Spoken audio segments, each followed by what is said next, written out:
Sebenarnya nak tanam nanas ni bukanlah satu perkara yang susah.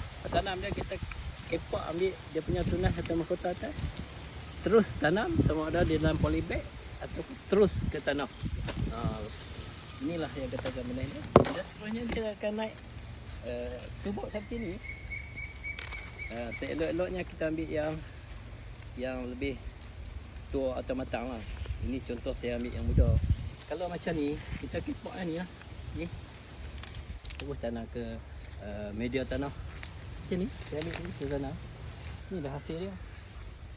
Alhamdulillah. Buah ni asalnya bakal dia tumbuh mahkota tunas-tunas keliling macam ni. Saya ambil tunas ni yang tanam kat sini balik. Rupanya dia akan berbuah seperti mana induk dia juga. Dia akan tunas keliling mahkota dia.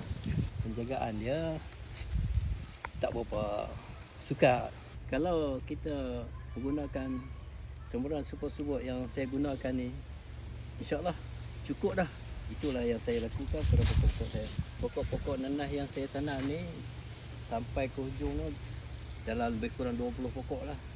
Dan saya ronda tadi tu saya gunakan semburan super-subur ni tak sampai setengah pun saya guna. Saya guna inilah baja semburan saya. Baja super-subur.